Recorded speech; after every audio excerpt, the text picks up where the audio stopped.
días. Ánimo.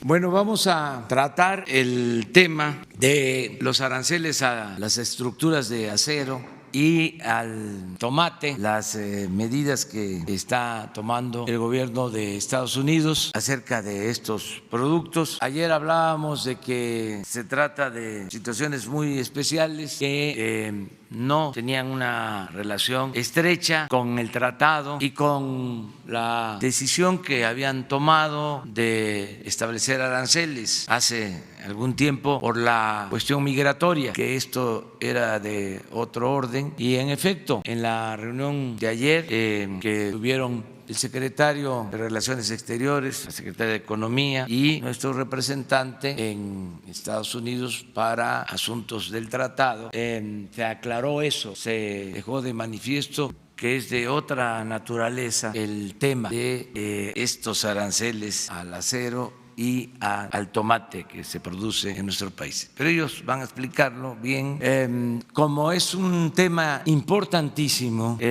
para que se conozca y todos nos volvamos expertos, porque ese es el propósito, no considerar que los temas políticos o económicos son complejos y que solo los pueden tratar los especialistas, que la política es asunto de políticos y que la economía es asunto de economistas. La verdad que la política y la economía pues son asuntos de todos, de modo que vamos a que se conozcan estos temas aparentemente complejos, pero no tanto, y que todos aprendamos. Para eso también son estas conferencias, estos diálogos circulares. No somos todólogos o sabelo todo, siempre se aprende, siempre está uno conociendo nuevas cosas. Entonces, como vamos a destinar tiempo a esto, yo prefiero que abramos la ronda de preguntas y respuestas. Si les parece, terminamos lo de preguntas y respuestas.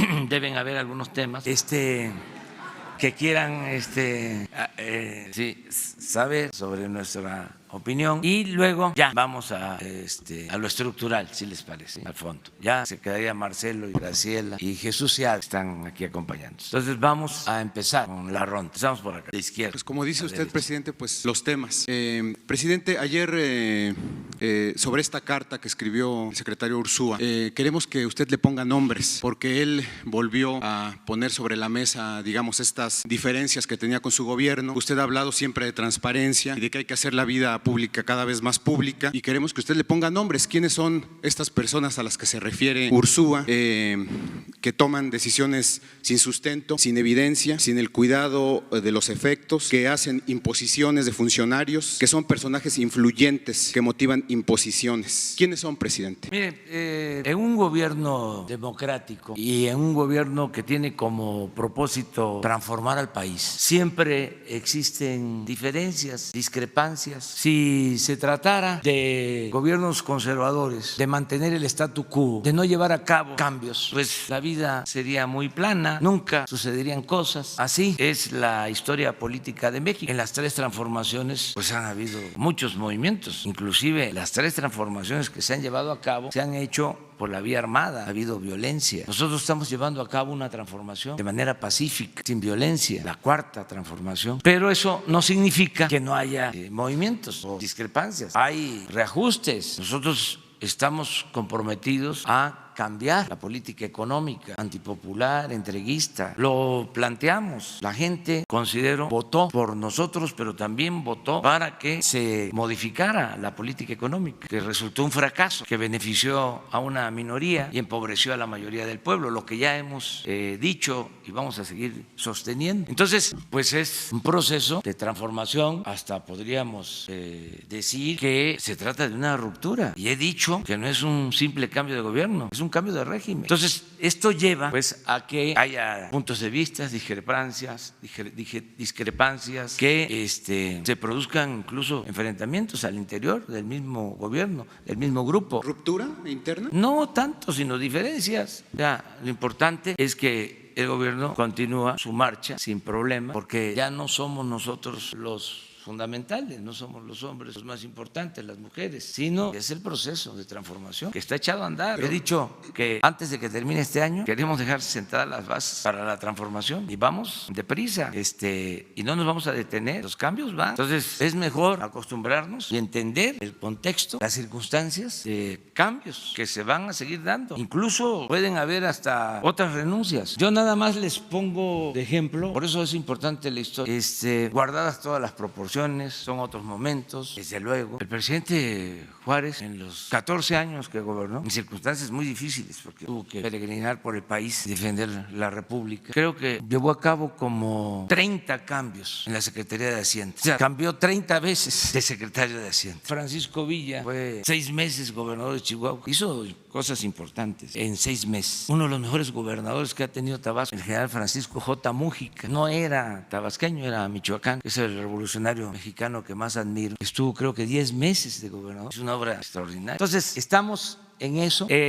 Las diferencias conmigo, para no andarle echando la culpa a otros, diferencias conmigo y con otros miembros del equipo. Sí, porque él habla, y la pregunta concreta sería de qué personajes influyentes habla Ursúa que motivaron o que motivan estas imposiciones, y dice él con patente conflicto de intereses. Bueno, yo tuve diferencias con él, yo lo respeto mucho, pero estamos en un proceso de transformación, aquí no se oculta nada, no es que salió del gobierno por motivos de salud, no, es que él es un hombre con criterio, como nosotros. Tuvimos, entre otras discrepancias, lo del plan de desarrollo, que hubieron 2 versiones, y la versión que quedó es la versión que yo autoricé, incluso me tocó escribirla porque había otra versión y sentí de que era continuismo. No, era una concepción todavía en la inercia neoliberal y había que marcar la diferencia. El plan de desarrollo que se presentó al Congreso tiene como antecedente el plan liberal de 1906 y el plan seccional del general Cárdenas. Ahí ya no van a encontrar ustedes nada que tenga que ver con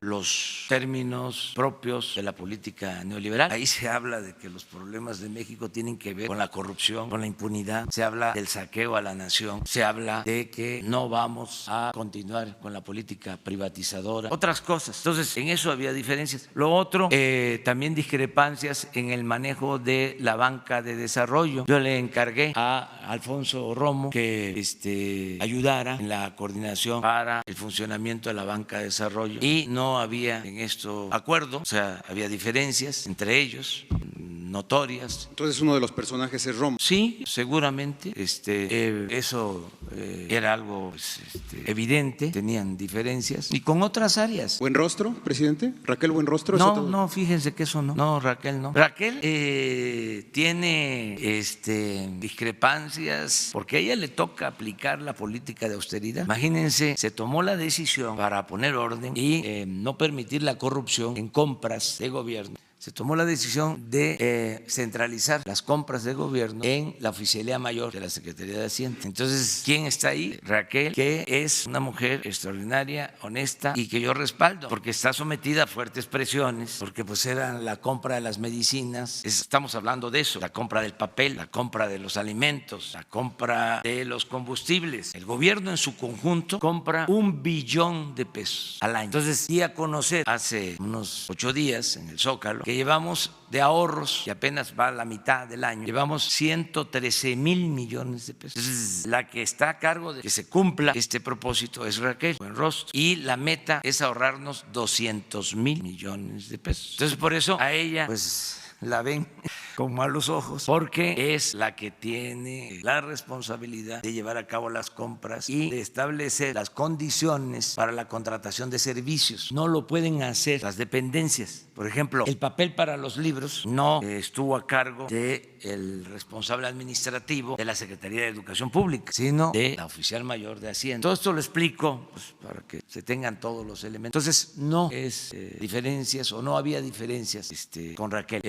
Hubo diferencias con quien presentó su renuncia al Seguro Social, Germán Martínez, que también le agradezco porque nos ayudó en un tiempo y también de manera libre decidió renunciar, como lo hizo Carlos. Y otras diferencias también se tuvieron con el SAT, con la directora del SAT. Esas son en general, y pueden haber otras, pero nada extraño, no es para rasgarse las vestiduras. Esto es así porque los cambios van, no hay esa quietud, ese inmovilismo donde no pasa nada porque hay continuidad, es más de lo mismo. Nosotros estamos iniciando una etapa nueva después de 36 años de la política económica neoliberal y esto lleva ajustes. Afortunadamente vamos bien, hay muy buenos servidores públicos en el gobierno. El relevo pues fue natural, es el subsecretario de Hacienda. Esto ya se repitió en el gobierno de la ciudad cuando fui jefe de gobierno. Ahí estuvo Carlos, él decidió salirse para ir a la academia. Entró Gustavo Ponce y luego de lo que sabemos sobre lo de Gustavo Ponce, entró Arturo y él concluyó. Incluso cuando yo ya no estaba, él siguió con Alejandro Encinas como secretario de Finanzas y es una gente que le tengo confianza, está bien formado, es un profesional de la economía, tiene experiencia, es honesto y tiene sensibilidad social. Entonces, ahí van las cosas, vamos bien y tiene que ver mucho con el ambiente, la atmósfera de libertad que hay en el país y en el gobierno. Ya no es aquello de que no puedes hablar, no puedes expresarte, no puedes protestar. No, hay debate al interior del gobierno. Yo escucho a todos y concilio y siempre me acuerdo del mejor presidente que ha habido en la historia, el presidente Juárez. Imagínense cómo tenía él que conciliar. Decía como Monfort que los problemas se resolvían con apretones de manos y le contestaba Ocampo que los problemas se resolvían con apretones de pescuezo. Y el presidente ahí en la conciliación y Prieto y Ocampo y todos le tiraban la renuncia y les decía de que, bueno, ministros de Hacienda, de Relaciones, de Guerra, muchísimos. Y Ocampo fue como 2 o 3 veces de Hacienda en distintos tiempos. ¿Cuánto tardaban? A veces 6 meses. ¿Qué fue el gobierno de Carranza? ¿Cuántos secretarios de Hacienda? Cada vez que hay un movimiento de transformación se dan estos cambios. Yo espero que no sean muchos, pero tampoco va a ser camisa de fuerza. Una de las cosas que hoy comentaba en la mañana es que cuando se habló de la renuncia, me dijo Carlos que él estaba inconforme, me propuso que esperáramos hasta el sábado, que él iba a dar a conocer su renuncia. Yo lo dejé en libertad, no le dije no de esa renuncia, no la hagas pública. Y me dijo el sábado, pensando en que se podía generar un problema económico financiero, ¿no?, de ajustes, los mercados, lo mismo. Le dije no, parte del cambio es que también actuemos de otra manera. Los mercados pues sí son sensibles, se ponen nerviosos, buscan confianza, pero también hay inteligencia, o sea, saben, los financieros tienen mucha información, más de lo que se imagina uno. Entonces no, ¿cómo voy a estar una semana nada más esperando a que llegue el sábado para que demos a conocer una renuncia? Entonces el planteamiento fue ya, lo más pronto posible, vámonos. Y sí, hubo algún ajuste en el movimiento del peso, pero el peso está fortachón, aguanta, y se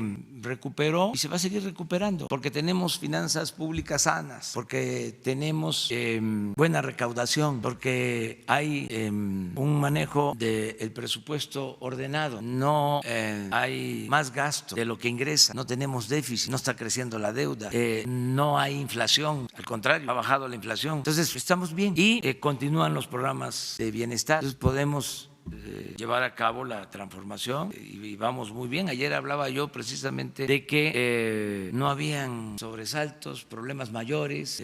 Las transformaciones, repito, que han habido han costado vidas humanas. Esta es una transformación muy profunda, igual que la independencia, igual que la reforma, igual que la revolución, y lo estamos logrando sin violencia, de manera pacífica. Entonces vamos bien. Que hay debate, pues esto es consustancial a la democracia, de modo que no vamos a estar polemizando. Tenemos posturas distintas. Además, siempre he dicho, me he esmerado en señalar de que desde siempre existe el pensamiento conservador en el país, siempre. Ni cuando pasó lo del Cerro de las Campanas y se expulsó a los extranjeros, que fue el momento estelar de la República y del liberalismo, que se pensó que ya el Partido Conservador había desaparecido. Pues no fue así. Se pensó de que ya no existía el Partido Conservador y que ya se alejaba la amenaza de predominio de ese pensamiento y de esa fuerza política, pues no, se mantuvo. Y tan luego llegó Porfirio Díaz, resucitó y floreció y dominó. Luego vino la revolución y no pudo tampoco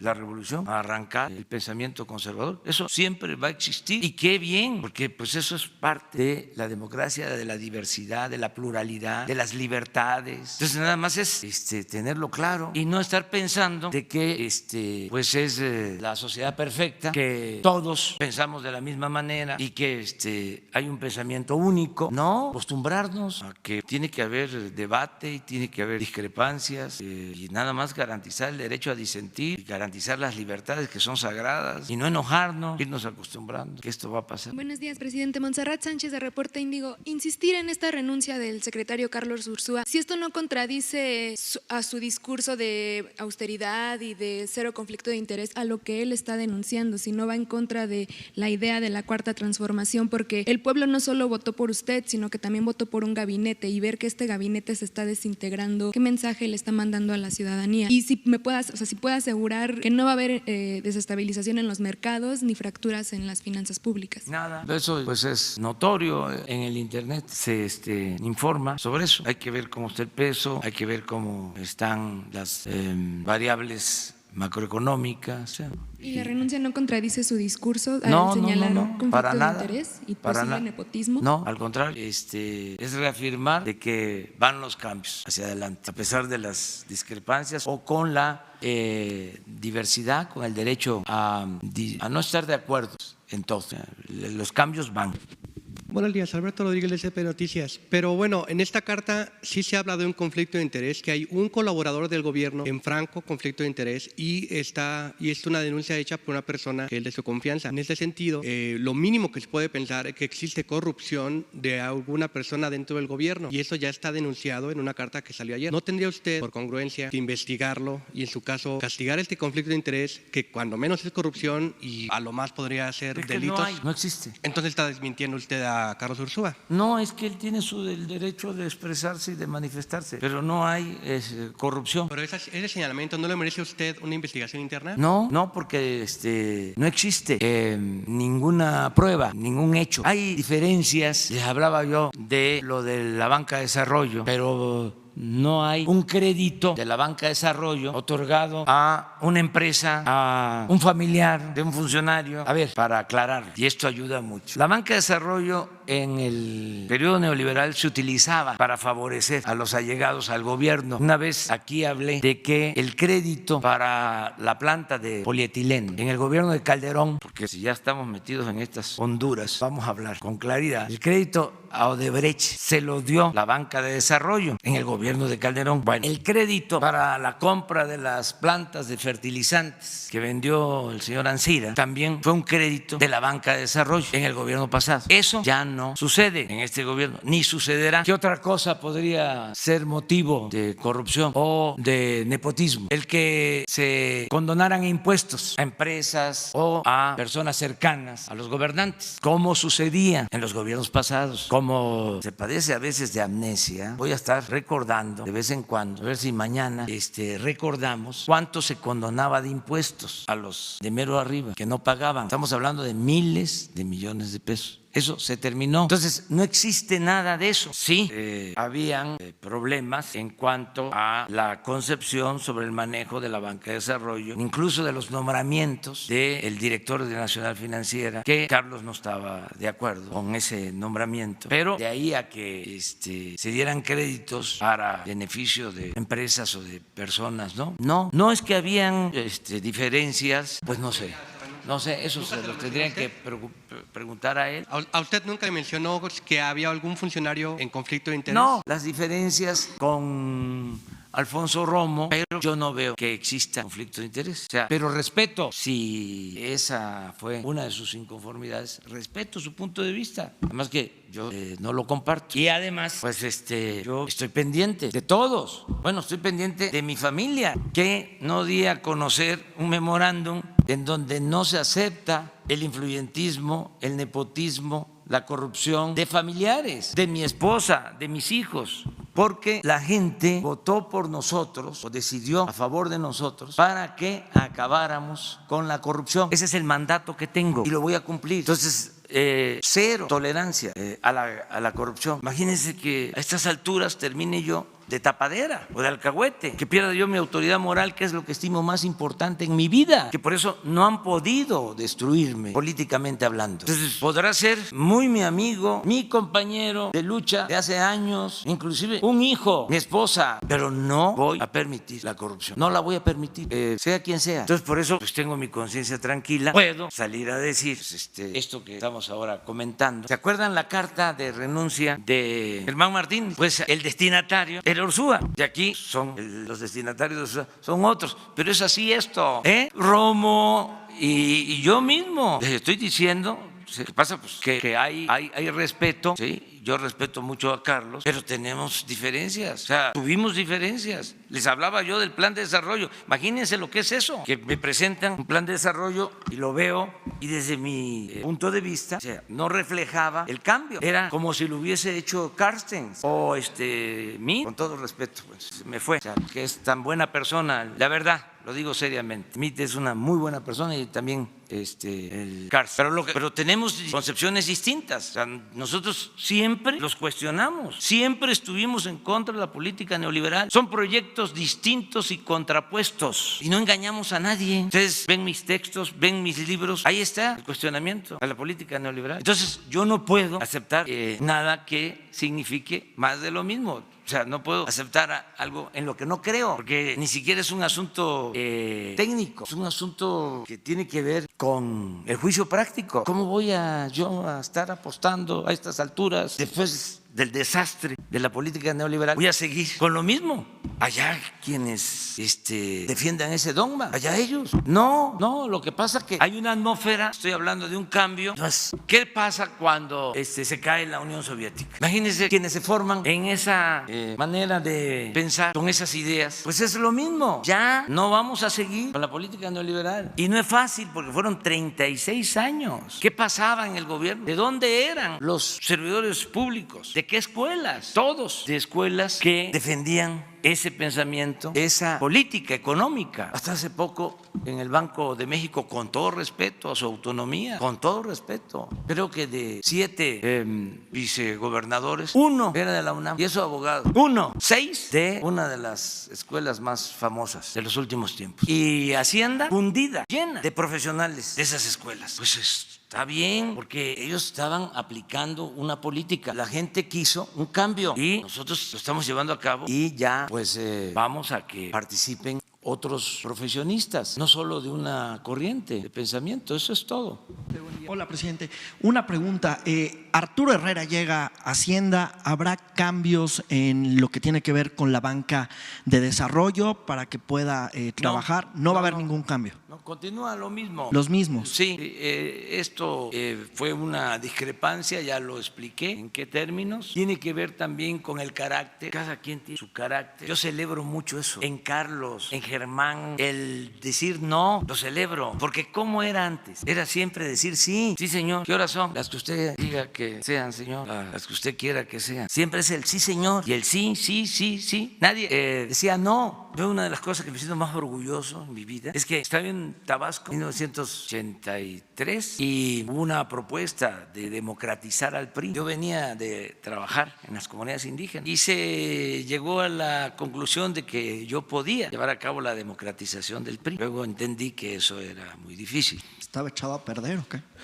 No, es muy difícil democratizar un partido de Estado. Su esencia es otra. Entonces, pero intentamos hacer que los dirigentes de los pueblos, se llamaban comités seccionales, no los eligieran los presidentes municipales, sino que se eligieran en asamblea. Un poco lo que había hecho Carlos Madrazo, quiso hacer antes, cuando llegó a la presidencia del PRI, que bueno, los resultados ya lo sabemos. Oiga, presidente. Pero no, es que es muy interesante esto, te voy a comentar. Entonces llegó el momento, tardé 9 meses, nada más, porque cuando iba la democratización, pues dijeron, esto no se permite, esto no es así, porque se empezaron a quejar los presidentes municipales y en un bloque fueron y se manifestaron con el gobernador gobernador, aquel entonces, mi maestro, González Pedregal, y para evitar el problema me ofreció ser oficial mayor de gobierno del PRI, a oficial mayor de gobierno en aquellos tiempos. Y no acepté, me dieron el nombramiento, creo que tardé como 6 horas. Y presenté mi renuncia pública. Y es de las cosas que más me llenan de orgullo, el haber dicho no a ser oficial mayor de gobierno en aquellos tiempos y renunciar públicamente y salirme con mi esposa, con mi hijo pequeño en aquellos tiempos difíciles a la Ciudad de México por mantener principios, y hasta recuerdo lo que puse en la renuncia. Agradezco mucho el que me distinga con este cargo, pero presento mi renuncia con carácter irrevocable porque siento que me aleja de mi propósito fundamental, que es luchar por mis principios, y lo hice público. Y fue una ruptura. Entonces, respeto mucho a la gente que hace eso. Es como al que le fabrica un delito, como me los han fabricado a mí, y lo meten en la cárcel. Estoy obligado a defenderlo porque me lo han hecho a mí. Yo sé que eso es indebido. Esto que hicieron con los maestros de Oaxaca, acusarlos de lavado de dinero y demás. Gente humilde que para someterlos utilizan la ley, utilizan estos instrumentos que tiene el Estado para ese propósito. Entonces, en este caso yo respeto mucho la decisión que tomó Carlos, la respeto, no comparto su punto de vista, pero va a contar con mi respeto siempre.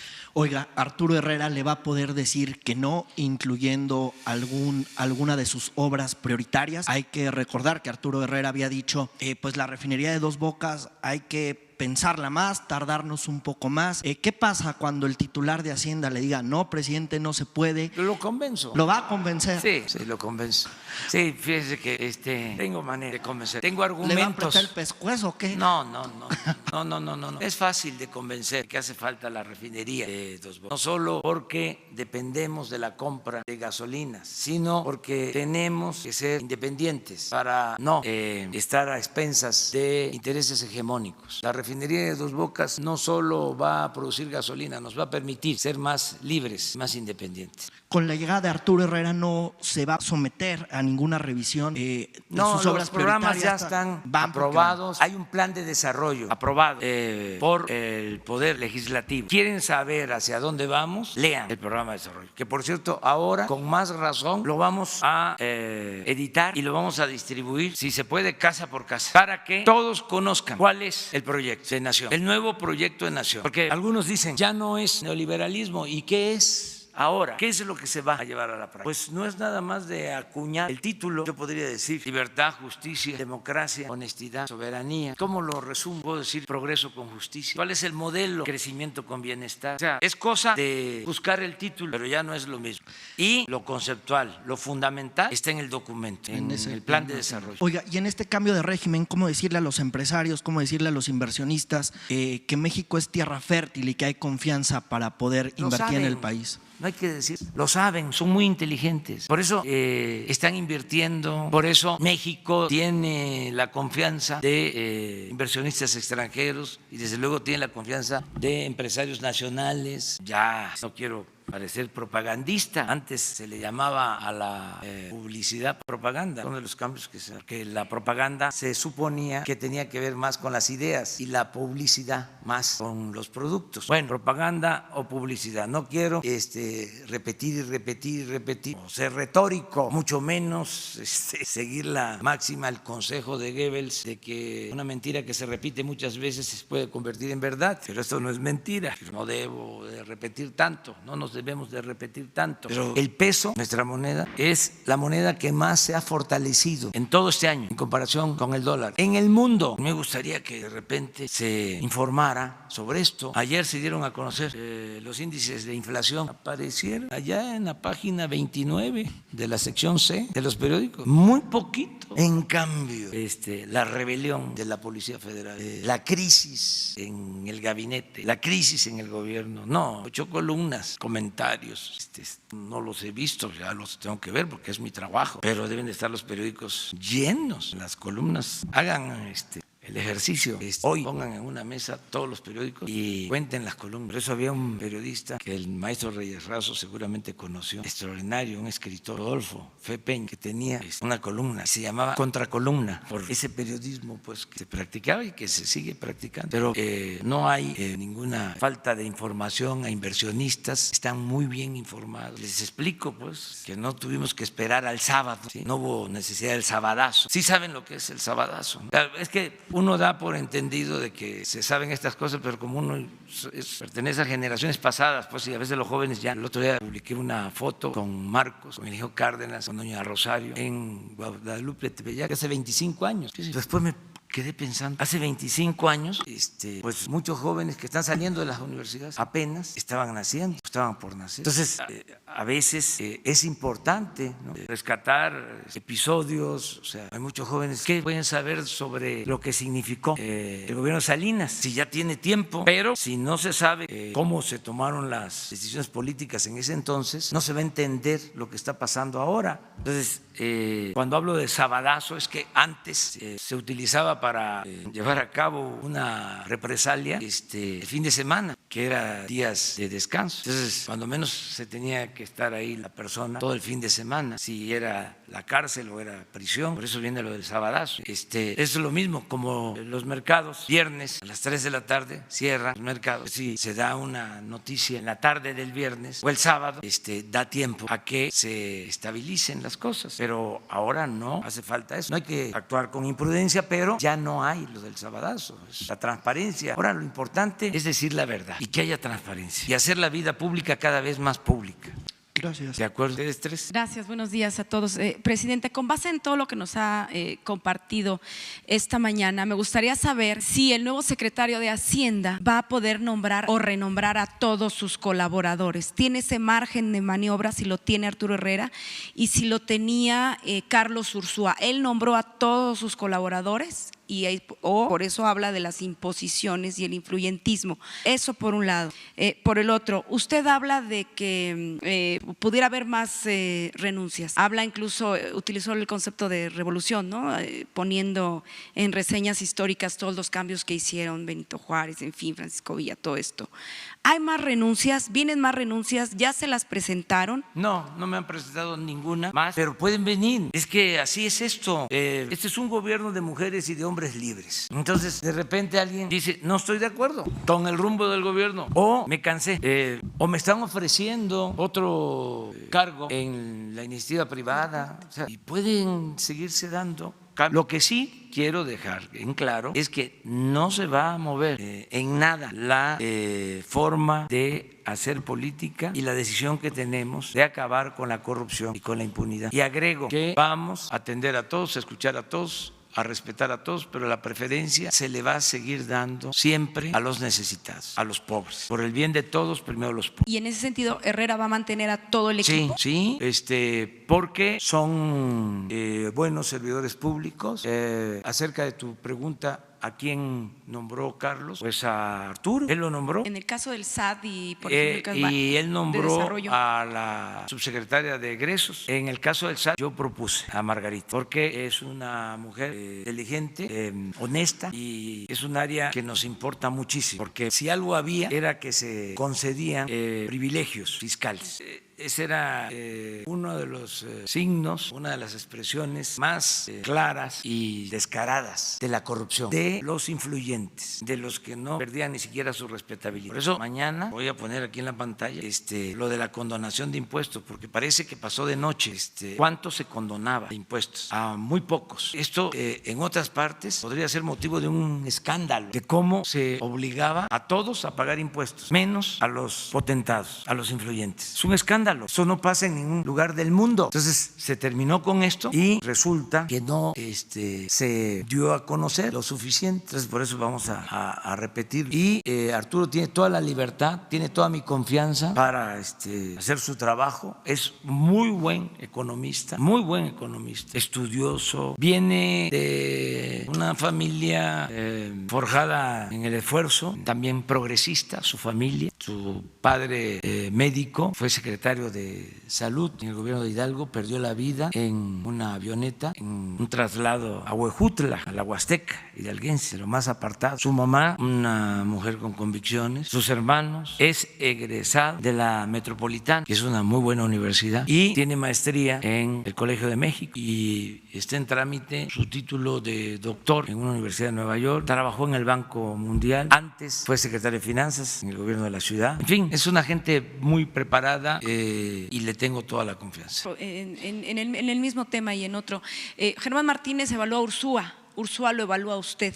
¿Al presidente de México le gusta que lo evalúe su propio gabinete? Claro, y el pueblo. Además, yo tengo ¿No se enoja? No, y tengo ¿Seguro? que mandar obedeciendo. ¿Se vale que el gabinete evalúe al presidente? Sí, mire, pero si diario me están evaluando. O sea, a ver, ¿a quién critican más? ¿A quién han criticado más de los últimos tiempos como presidente? Pues exposición. Pero esto es consustancial a la democracia. Además, imagínense, vengo de la oposición. ¿Cuánto hemos resistido? ¿Cuántos ataques? Y decía un dirigente panameño, Omar Torrijos, al que se le debe que los panameños recobraran el dominio del canal de Panamá. Omar Torrijos decía, el que se aflige, se afloja. Entonces, y además, no tanto es no afligirse para no aflojarse, es ver la vida con alegría, sin amarguras y estar feliz de servir al prójimo. Es una dicha enorme el poder servir a los demás. Entonces, y no mentir, no robar, no traicionar al pueblo. Y con eso se duerme tranquilo, sin ningún problema de conciencia. Y en otro tema nada más, que también salió el día de ayer la detención del abogado Juan Collado. Entiendo que pues es una acción a iniciativa de la Fiscalía General de la República, pero ¿qué información tienen ustedes, sobre todo por la cuestión de el lavado de dinero? Si nos podría dar detalles por parte de lo que tiene la… Pues tengo la información que dio a conocer la Fiscalía General acerca de que se trata de un juicio, una denuncia que se presentó en Querétaro desde hace 2 o 3 años y que estaba detenida o se reactivó y llegó a la Fiscalía General y procedieron. Eso es lo que sé.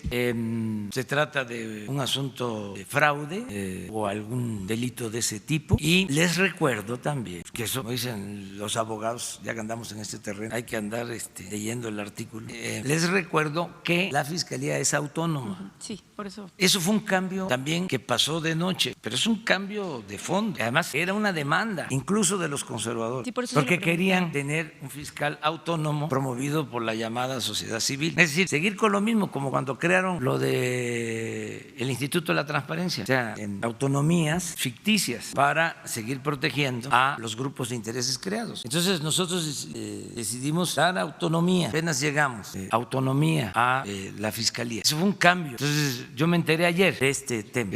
Y recuerdo también, volviendo a la historia, hablaba yo de la democracia. Fíjense, José Vasconcelos explica en Ulises Criollo, que la diferencia entre Madero y Porfirio Díaz. Y dice que Porfirio designaba por anticipado al que iba a ser diputado, al que iba a ser senador. Él hacía la lista y habían las llamadas palomas mensajeras que llevaban la lista a los hombres fuertes de los estados y ya salían. Era un mero requisito, un trámite. En cambio, dice Vasconcelos, Madero se enteraba por la prensa de quién había ganado en un distrito y respetó hasta a sus adversarios. Entonces, me gusta eso, que en el caso de la impartición de justicia, antes era el presidente y daba la orden al procurador hasta hace poco y le caían encima a alguien por consigna del presidente, por decisión del presidente. Ahora ya no es así, ahora es la Fiscalía General. Y yo lo que hago cuando hay un presunto delito, enviar a la Fiscalía, sin consignas. Gracias. Isabel. Buenos días, señor presidente. Pues ya casi dijo todo, ya estamos por terminar. Nada más, usted dijo 2 cosas ayer, lo de la botella vieja que no tiene vino nuevo y dijo que hay rechinidos. Entonces yo le preguntaría, ¿la edad de Ursúa tuvo que ver? ¿Se le están quedando viejitos sus colaboradores, señor? No, puro jovenazo.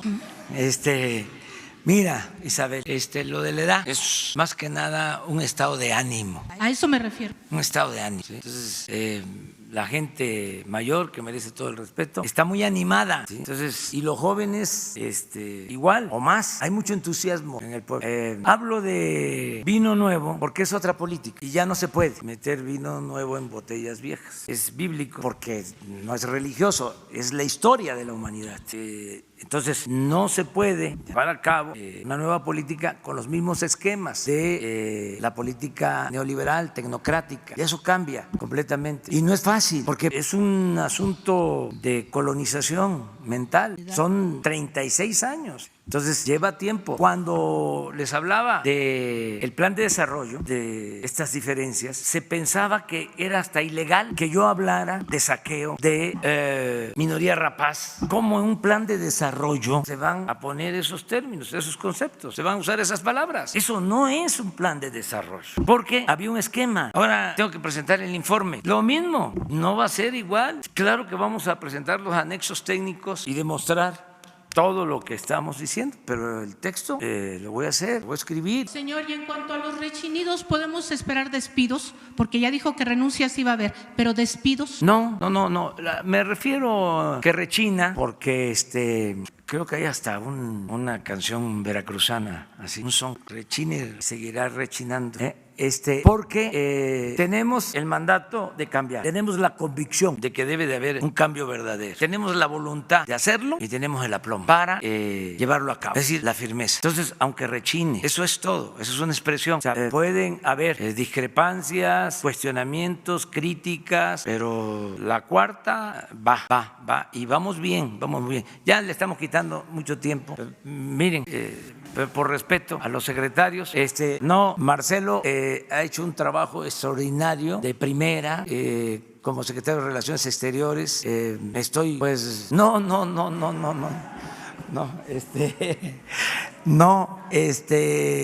muy bien. Nos ha representado con mucha dignidad.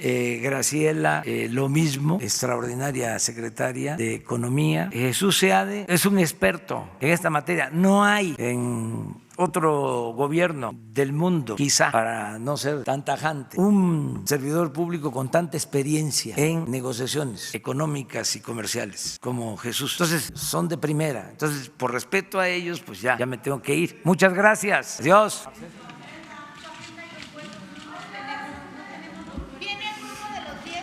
Mañana nos vamos. No los tenemos. Hoy. Bueno. Sí. ¿Y el grupo de los 10?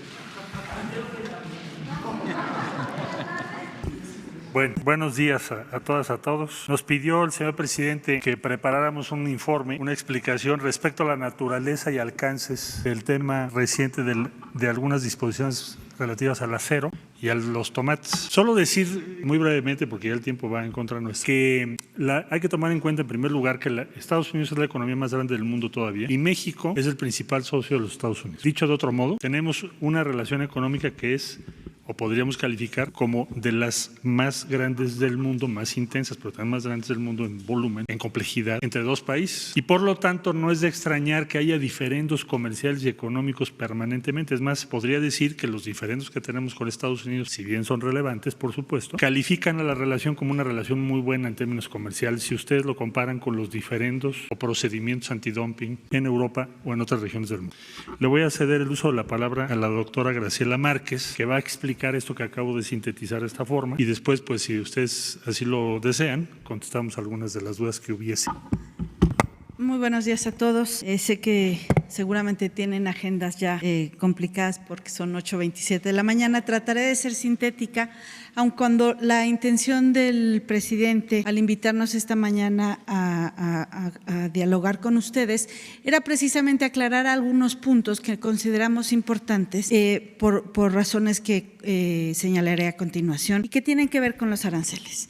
Y tienen que ver con lo que ha pasado ciertamente desde la llegada del presidente Trump a la presidencia de los Estados Unidos, con un viraje hacia una política más proteccionista. Y nosotros en este año en particular, pues nos hemos vuelto muy sensibles al tema, pues porque ha estado recurrentemente el asunto, o estuvo recurrentemente el asunto de los aranceles al acero y al aluminio, que todos llegamos a conocer de mejor manera como la 232, ¿no? La 232, que es una medida, de hecho está en vigor esa medida, pero que tanto México como Canadá alcanzaron ser excluidos de esos aranceles a los productos de acero y aluminio. Esa es por una parte. Y la otra es la amenaza que apareció el 30 de mayo, cuando el presidente Trump también anunció su intención de poner un arancel progresivo, es decir, empezaría con 5%, iría avanzando a 10% hasta llegar a un límite máximo de 25% a todas las exportaciones mexicanas hacia los Estados.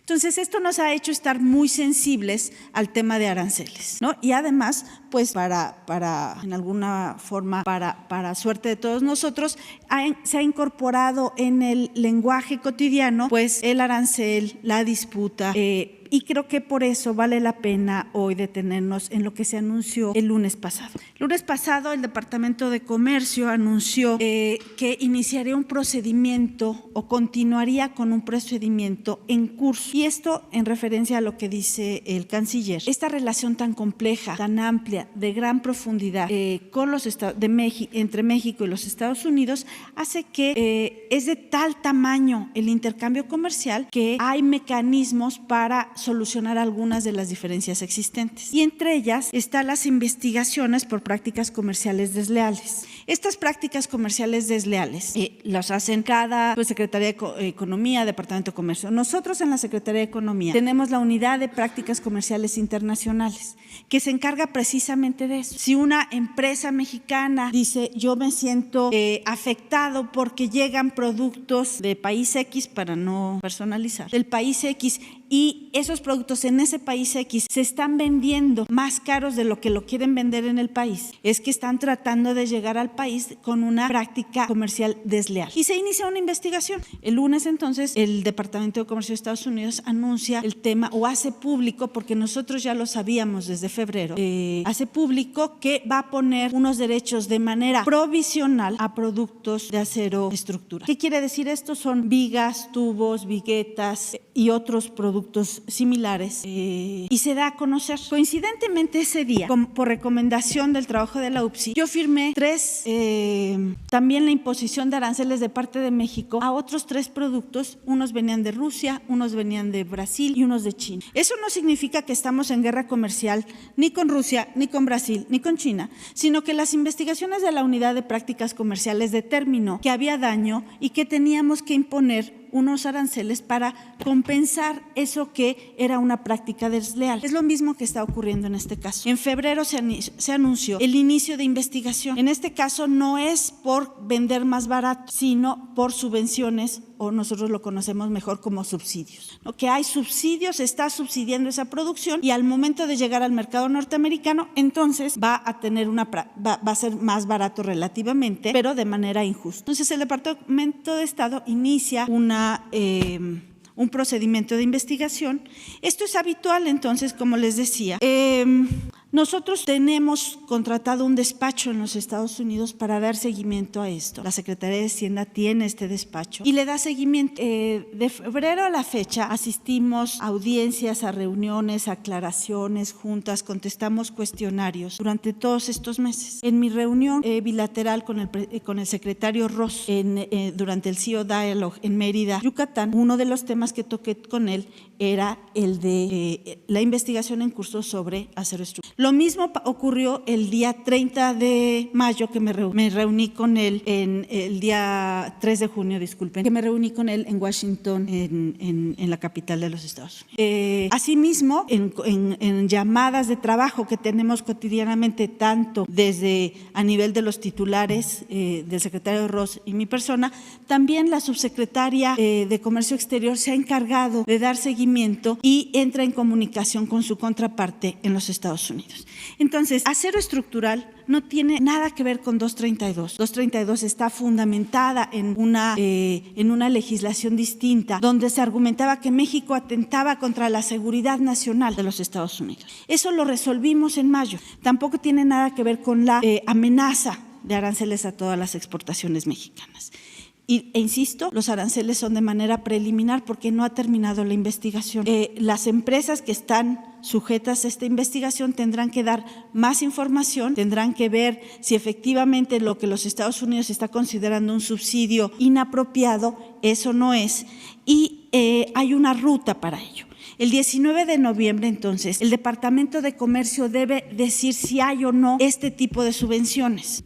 19 de noviembre de este año. Pero ahí no termina la historia. El Departamento de Comercio dice, sí, hay unas subvenciones que el gobierno o los gobiernos otorgan a estas empresas y logran reducir sus costos. Ahí entra otra instancia que es la Comisión de Comercio Internacional, conocida como la ITC por sus siglas en inglés, y la ITC tiene 45 días para demostrar que los subsidios que ya aprobó, en el caso que lo aprobara el Departamento de Comercio, producen un daño a los productores en Estados Unidos. Esos 45 días se van a cumplir el 2 de enero del 2020. Entonces, estamos en una investigación en curso, hemos tomado cartas en el asunto en términos legales, institucionales, de cabildeo, de acompañamiento, y lo seguiremos haciendo porque es nuestro trabajo cotidiano en la Secretaría de Economía. Es nuestro trabajo cotidiano al punto que ayer por la noche, al estar preparando esta presentación, llegó otro inicio de investigación. Ahora se trata de los techos de PET, los techos láminas de PET. Bueno, ¿qué vamos a hacer? Vamos a iniciar todo el procedimiento. Y mañana, pasado mañana, la siguiente semana, en agosto, va a llegar otro y otro. Y es parte de esta intensa, compleja relación entre los dos países. Entonces, tengan la seguridad que la Secretaría de Economía tiene la información, alguna de esta información es confidencial. Yo, por ejemplo, he preferido no dar el nombre de las empresas, aun cuando está publicado en el boletín de los Estados Unidos. Una de las empresas hoy tiene un desplegado, la Canacero ya ayer sacó un boletín, pero nosotros estamos al tanto desde febrero, cuando iniciamos nuestras gestiones con nuestro despacho. Cuando tengan alguna duda, yo me pongo a su disposición para saber. La Unidad de Prácticas Comerciales Internacionales, la subsecretaria de la Mora, y prácticamente es tan importante esto que nuestras reuniones de gabinete dentro de la Secretaría es un tema que lleva el maestro Víctor, ya se me olvidó el apellido de Víctor, que es un gran colaborador nuestro, y Víctor Aguilar, y cotidianamente nos informa. Y cotidianamente nosotros imponemos aranceles también a textiles, a productos de acero. Es el cotidiano. Entonces, esa es una aclaración que creo que el presidente hizo muy bien en pedirnos para que distingamos, porque esto va a seguir pasando y que logremos distinguir de cuando es un asunto originado en la relación comercial per se y cuando tiene otras motivaciones más de corte proteccionista, más ligadas a un ciclo político en Estados Unidos que recién inicia, arrancó el presidente Trump su campaña. Y eso me permite, y voy a tratar ya de ser más sintética en el siguiente, me va a permitir pasar al tema de los tomates, ¿no? Ahí nos tenemos que remontar, no a febrero de este año, nos tenemos que remontar a abril de 1996. En ese año, los tomateros de Florida y algunos otros de los Estados Unidos solicitaron una investigación antidumping, esto que les decía de que venden más barato en el mercado internacional que en el mercado doméstico, y el Departamento de Comercio inició su investigación. Y sin embargo ahí la resolución preliminar era que sí había un margen de dumping. Pero lejos de avanzar, lo que lograron los tomateros en 1996, cuando había un presidente demócrata, el presidente Clinton, cuando se acababa de firmar el Tratado de Libre Comercio y había unos aires más hacia el libre comercio, se logró alcanzar un acuerdo que se llama un acuerdo de suspensión. ¿De suspensión de qué? De la investigación. La investigación no había concluido. Entonces, lo que logran los tomateros es un acuerdo de suspensión de la investigación. Ese acuerdo de suspensión de la investigación, logran las organizaciones de productores mexicanos volver a alcanzar la suspensión en el 2002, en el 2008 y en el 2013. ¿Sí? Entonces, por eso hemos venido desde el 96 a la fecha. Y en el 2017 inician de nuevo la negociación. Pero ahí había cambiado el contexto político y en el 2017 inician de nuevo la intención de volver a tener la suspensión del acuerdo de investigación del 96. En el 2018 presentan propuestas de ver si llegan al acuerdo o no, pero finalmente en febrero de este año el Departamento de Comercio dice no, voy a continuar con la investigación, aquella suspendida en el 96, y en el 7 de mayo entra un arancel de nuevo provisional del 17.5% a las exportaciones. La demanda del 96 era de Florida. Hoy sigue siendo eso lo que recupera. Sin embargo, hoy el ambiente político cambia. Hoy Florida es un estado clave para las elecciones, sobre todo las presidenciales, y hay un fuerte cabildeo y hay grupos interesados en pues satisfacer a los votantes de ese estado. Y este es un buen terreno para favorecer, mover alguno. Entonces, se reactiva esta negociación. Nosotros hemos acompañado a los tomateros. En marzo hicimos una conferencia cuando se anunció finalmente el reinicio de la negociación. El subsecretario Seade acompañado, ha estado muy de cerca con los tomateros, ha estado interactuando con las autoridades comerciales de los Estados Unidos, pero se ha llegado a posiciones muy intransigentes de parte del Departamento de Comercio. Y cuando digo posiciones muy intransigentes es que lo que se les está pidiendo a los tomateros es muy rígido. Entre otras cosas,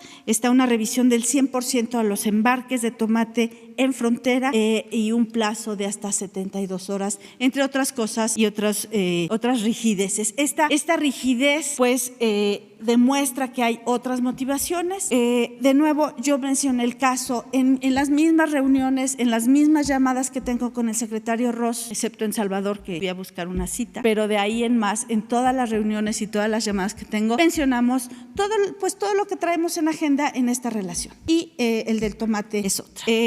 Dado el empantanamiento de las posiciones, el 20 de mayo pasado, la Asociación Mexicana de Horticultura Protegida y el Consejo Nacional Agropecuario presentaron un amparo en la Corte de Comercio Internacional de los Estados Unidos para protegerse de la medida de la imposición de los aranceles provisionales. Sin embargo, el 6 de junio de este año fue rechazado el amparo. Entonces había una posibilidad de una defensa legal y esa fue rechazada, y entonces hemos seguido en que los tomateros presenten toda la evidencia para decir que no hay dumping y que será posible entonces llegar al acuerdo de suspensión. En la fecha para presentar la resolución, el término que tiene el Departamento de Comercio es el 19 de septiembre próximo, y este viernes, el viernes 12, es la fecha límite para que los tomateros presenten información.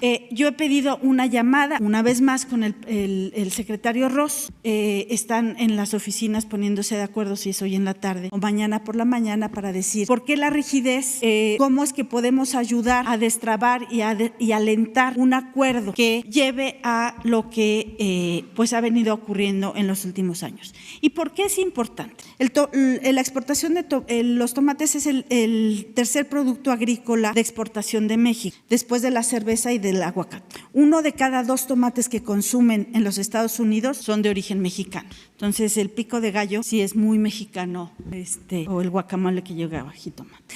Alcanza una cifra estimada de $2,000 millones, y el 95% del jitomate mexicano que se exporta encuentra su mercado en los Estados Unidos. ¿Y por qué esta enorme concentración? Pues es producto del éxito de los productores mexicanos. ¿Por qué es producto de este éxito? Porque lograron abastecer ese mercado con todas las variedades que ese mercado demandaba. Redondo, grande, rojito, perfecto para la hamburguesa, pequeñito, cherry para la ensalada, saladet, de todas las variedades, en vaina, fuera de la vaina, con semilla, sin semilla, rojo, rosa, colorado, verde.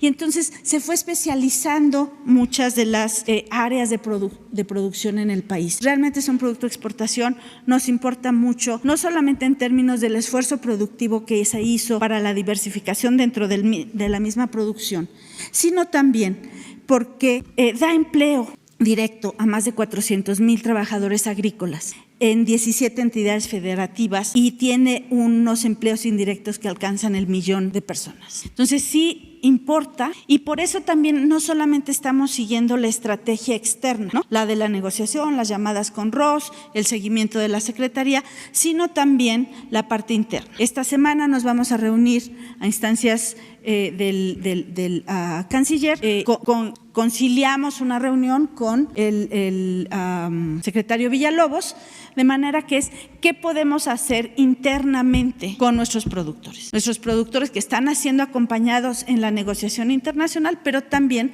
los estamos acompañando internamente. De nuevo, esto lo hacemos con los tomateros y con todos los productores del país. Pero como ven, son dos procesos distintos unos de otros, y estos dos procesos a su vez son muy distintos de 232 y la amenaza de aranceles. Perdón por haberme tomado más tiempo, pero sí creemos que era importante estas aclaraciones. Estamos a sus órdenes. Tenemos una presentación que después podríamos compartir. Muchas gracias y buen día a todos. Sí. Puntualmente, para quedar claro, ¿cuál es la defensa estratégica que va a seguir la Secretaría tanto para el acero estructural y también para tomate? Porque los tomateros hablan de una caída del 30% de las exportaciones, pérdidas incluso por esta tarifa.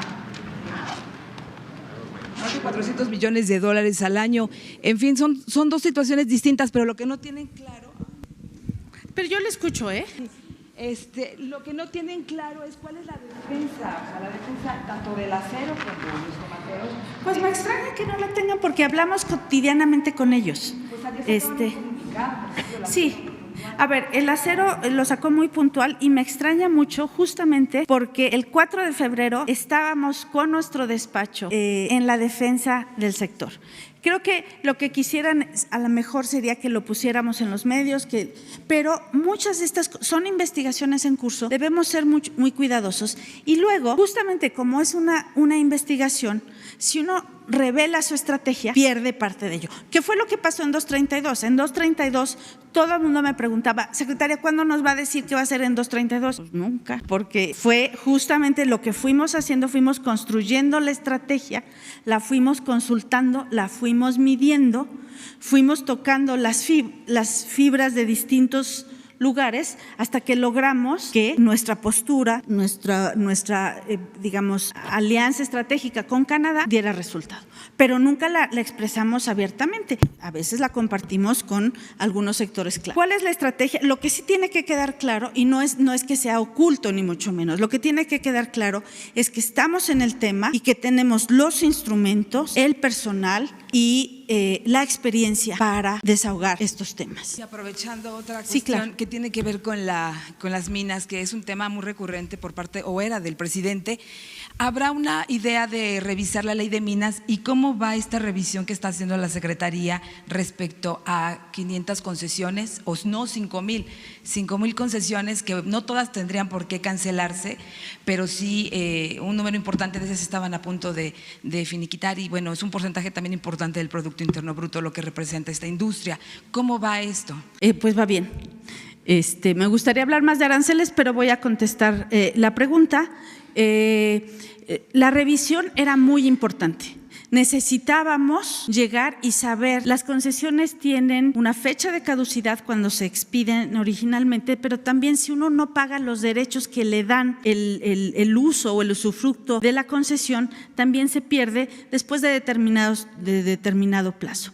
Ese trabajo, esa información no estaba sistematizada en la Secretaría. En junio pasado alcanzamos la sistematización, ya no tenemos rezago en la sistematización y podemos hoy tener datos más certeros para el diseño de política pública. Estamos preparando un documento para el presidente justamente para tener ya con datos precisos, con la información, con la base de datos precisos de qué concesiones vencieron por falta de pagos de derechos, cuáles tienen conflicto de estar en colindancias, en fin, tenemos ya toda la, dirían los economistas, toda la estadística descriptiva del tema. Entonces estamos ahí y ya muy pronto vamos a poder presentarle el informe al presidente. Muchas gracias. Yo creo que tomamos otras dos y ya, ¿no? Si les parece bien. No, yo tengo que decir, pues puras mujeres hoy. No, aranceles, como quieran. Bueno, como quieran. Bueno, ya atrás, aunque no sean puras mujeres. Sí, dígame. ¿Aranceles va a tener algún impacto en los empleos, sobre todo en el acero? ¿Y de cuánto se estima que pueda ser este daño preliminar? Va a tener, si pasan de ser provisionales a definitivos y si las empresas con el arancel pierden mercado en los Estados Unidos. Entonces, tendríamos que ir distinguiendo, porque además los aranceles provisionales que ahora se pusieron no es el mismo. Se van de un rango de arancel muy pequeñito de 0.1% hasta 74%. Es un rango bastante amplio a distintas empresas, distintos productos. Entonces, sí tendríamos que hacer el estimado y ver cómo ese arancel les permite o no seguir siendo competitivos en el mercado estadounidense, ¿no? En cualquier caso, será una decisión de las empresas el reducir su producción, el mantenerla y decir la mantengo porque ya tengo un mercado, porque soy competitivo, ¿no? O porque me va a permitir vender más en México. No solamente el mercado exterior es el único, y no solo el de Estados Unidos es el único mercado. Sí, dígame. Del propio proceso que nos ha explicado. Gracias, Rocío Méndez, Noticias MBS. Pero, ¿qué tan ciertas son estas acusaciones o abiertos temores del gobierno del vecino país del norte y en particular de su Secretaría de Comercio al respecto del subsidio?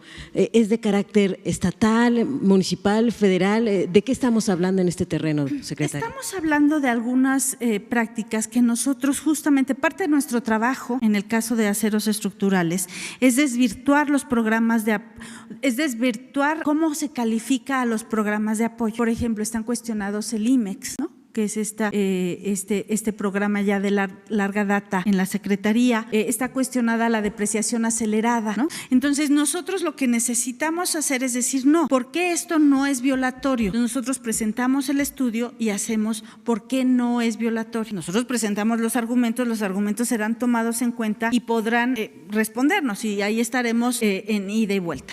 Pero también, dadas esta recurrencia, también en la Secretaría nos hemos dado a la tarea de hacer una revisión de todos los programas de apoyo y hacer que todos ellos estén en cumplimiento y que sean muy transparentes de esto no es dumping, esto no es subvención, más bien no dumping, sino esto no es subvención. Entonces, hemos querido rediseñar para tener más fuerza a la hora que estamos argumentando, ¿no? Entonces, esos son, digamos, dos de los que ahora recuerdo: depreciación acelerada, IMEX, pero también tenemos los argumentos para decir por qué esos programas de apoyo no lo son. Pero podría salir un programa de apoyo estatal. Entonces, ahí lo tenemos que ir a revisar, consultar con las autoridades correspondientes y ver. Por eso también es muy importante que la Secretaría de Economía esté coordinada con programas de estímulos a la inversión, programas de estímulos a las empresas, la llegada de empresas extranjeras, por ejemplo, que a veces los estados pues le dices yo te doy el terreno, pues yo te doy el terreno más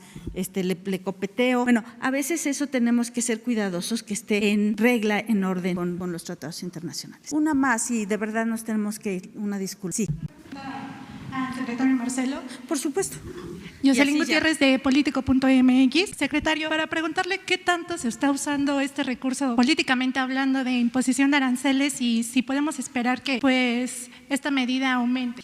Siempre hay una representación de intereses, porque evidentemente los promoventes, y así está establecido en el sistema de comercio.